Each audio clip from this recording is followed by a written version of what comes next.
How's it going, guys? Welcome back to Make It and Break It. My name's Andrew, and we're gonna do some random stuff today. As you can probably tell behind me, I'm in the middle of attempting to weld aluminum. As you can see by this, it's going poorly. But just because I'm trying to relearn how to weld and learn for the first time how to weld aluminum, doesn't mean you guys should get a video. So we're gonna catch some grab bag stuff I've been meaning to do around the shop and get something out for you guys. So, recently we built this awesome workbench, and I'm really happy. Everything works pretty well. It's nice having that. I can pull out a grinder, which is somewhere. But I did notice one thing. You see the way this thing is situated, it kind of gives it away. Kind of an issue. So, how this thing sets up right now is that this thing, our bandsaw, has a power cord. I've been using my corded grinders, and corded drill might get used over here if we're doing a lot of tubing notching. And all of those cords have to go to a wall outlet. And what that means is I spend a lot of time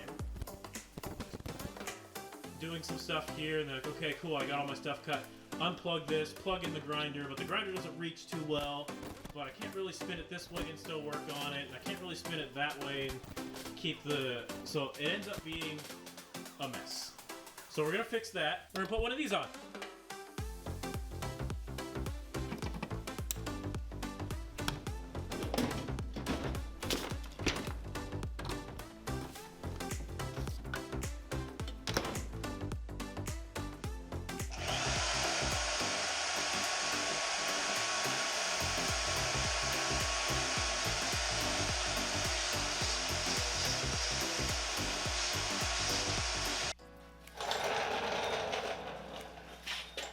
Alright, so that quick thing out of the way, we're back here on the front of the HyperTenere. We haven't been here in a bit, but we have new brake lines.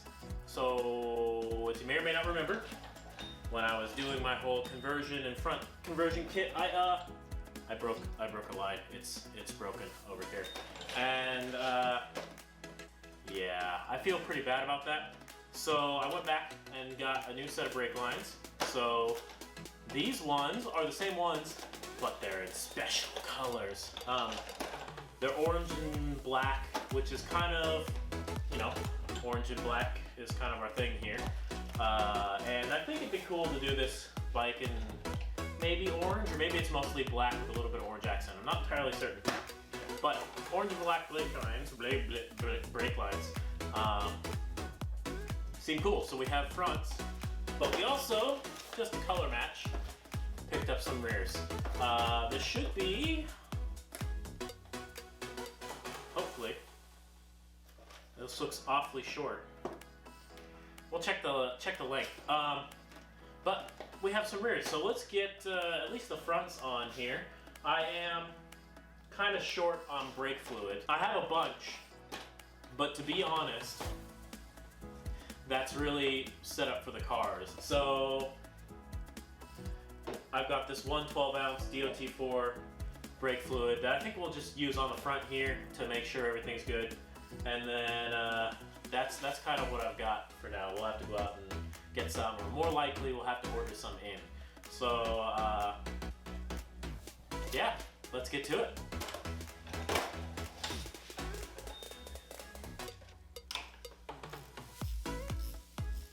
I'm also going to admit that I did install these wrong. Well, these are supposed to be swapped around. This one's supposed to stack before that one. Oops. This is what I get for stopping work on this in the middle of things. Just gotta keep looking for tools.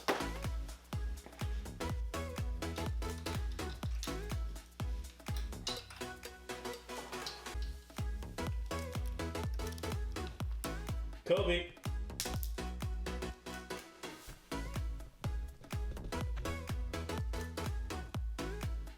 That went well.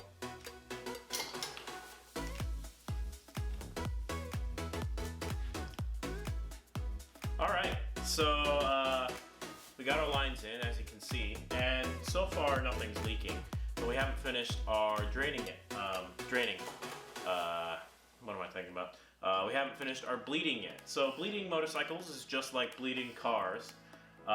You fill up your reservoir. In this case, our reservoir was low, but that's probably because we had it open and dripping for like a week or two. How long has this thing been here? I have no idea.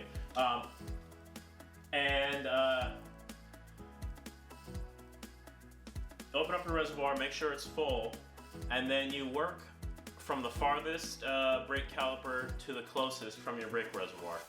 Now on a car, there's 4 brake calipers, and typically your brake reservoir master cylinder is in your front driver's side. So you work from the rear passenger side, rear driver's side, front passenger side, front driver's side, right? That's how you do it on a car. On a motorcycle, usually there's only 1 or 2 brakes run off of each master cylinder. And in most bikes that aren't sport bikes, there's generally only 1 brake run off of each master cylinder. Sport bikes and performance bikes will have 2 sets of brakes and brake calipers, like this one on the front. So you get 2 brake lines, and you just follow those rules. So in this case, I've already done that side because it's a pain in the ass. What you do is you just get yourself your drain bottle. You don't have to have a special cool one like this. In fact, like truthfully, this is way overkill. You can just get like a little hose, I don't know what size, like just get a little hose into like a Mountain Dew bottle or something like that, and that would work just fine as a catch container. And you go find your nipple in here. It's not the fun kind of nipple, it's the kind of nipple that you're gonna hate to deal with, and put your hose over the nipple end. And then you take a wrench. In this case, this is an 8mm wrench, which works just fine. And what you're gonna do is you're going to pump your cylinder, or pump your brake. In a car, it'd be a brake pedal. In this, is pump our brake handle. Talking's hard right now. And then you'll loosen up the nipple.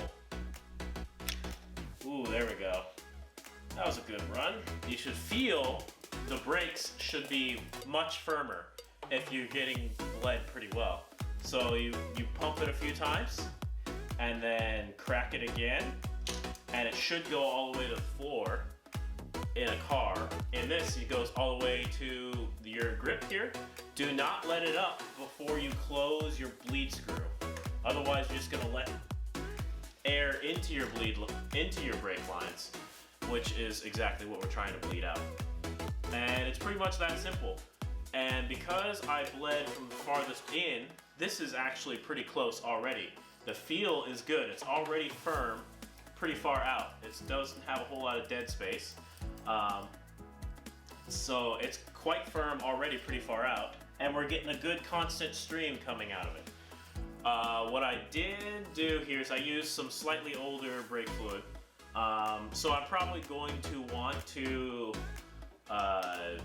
go through and do a full flush before we start really riding this thing. But this is good enough to check our system, and I'm not seeing any leaks right now, which is nice. So that is a pretty successful brake replacement. And then we'll just go ahead and do the rears off camera. It's the same thing, except it's only 1 brake, and well, I have to replace all the stock panels, and it's pedals. I have to replace all the stock pedal gear because right now I don't have a rigid set to bleed with the rear master.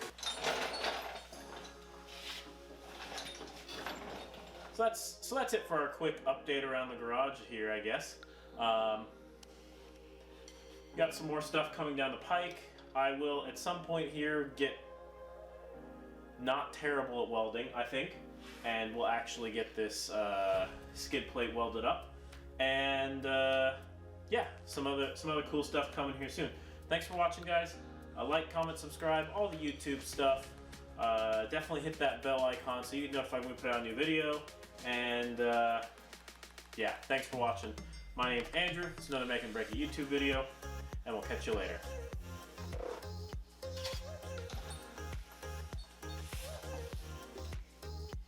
Oh crap!